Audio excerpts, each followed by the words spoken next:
Nucleophilic addition to polar pi bonds. Polar pi bonds will have a partial positive and partial negative charge associated with them, and a nucleophile can be added to the place where there's a partial positive charge. So let's just look at the general mechanism for this, and we will use acetone as an example here.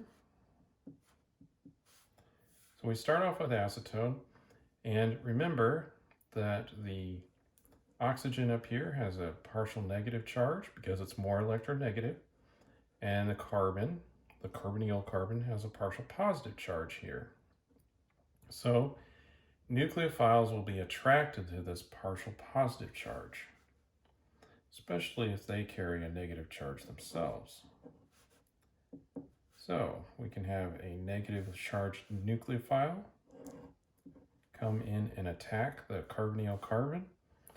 And then what will happen is these electrons will go up and stay on the oxygen briefly. So we have that, and will result in this alkoxide charged species here. So we've got the several lone pairs up there on the oxygen now. We have our nucleophile is now bound to the carbon. And now typically we'll have an acid workup step, which could just be adding water to the mixture because that can act as an acid, but in this case we'll just have a generic kind of acid here. Add that in. Now, it's important to add in the acid after we add the nucleophile generally, because some of the nucleophiles are sensitive to protic species. So usually this is the second step. So we'll have our protonation, and then we will have our product, which in this case is an alcohol.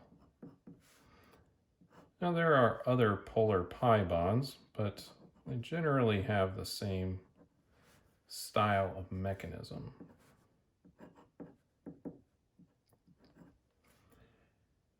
Now that we've looked at the general mechanism, let's just look at an example.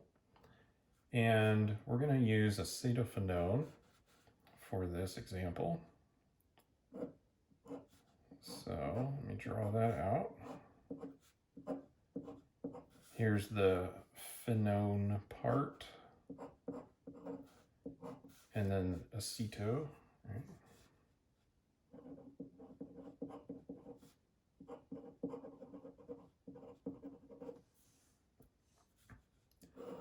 And let's react this with a Grignard. So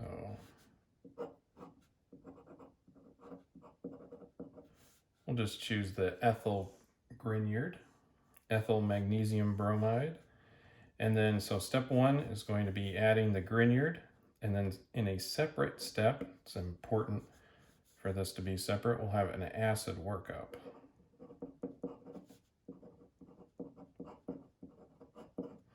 So we'll be adding water or maybe some dilute acid to this just to protonate the resulting, to get to the alcohol. Right?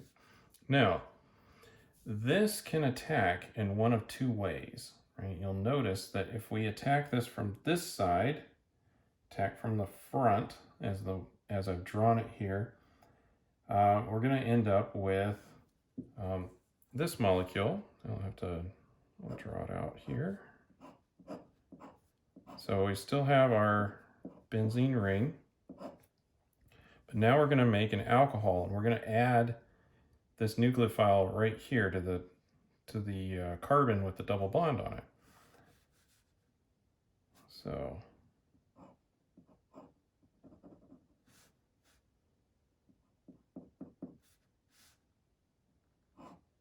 So here's the carbon from the Grignard, and then There's our alcohol that we formed, and here's this carbon group there. It's now facing back into the paper.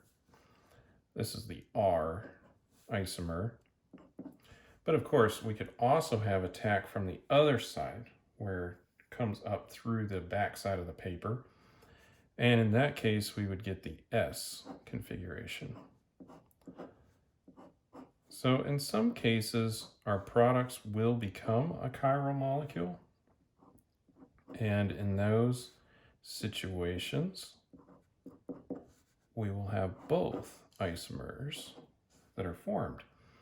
And if there are no other factors involved, like a chiral catalyst or some other chiral portion to the molecule, then we should expect to see a racemic mixture of these. So just briefly, let's look at the mechanism for this just so we can see it again. So,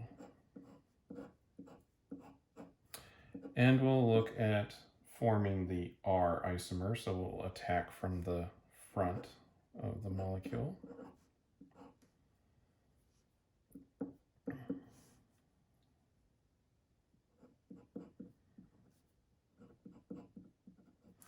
I'm going to simplify down the Grignard to just this and leave off the magnesium bromide portion.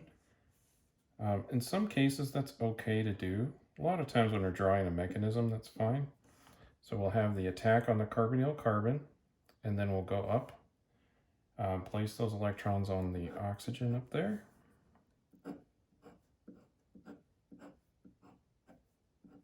And we'll make this. Again, this is attack from this side of the molecule. Remember, at this point, we still have a negative charge up here that we'll have to do a workup step for. So we'll just add some generic acid, like H3O+.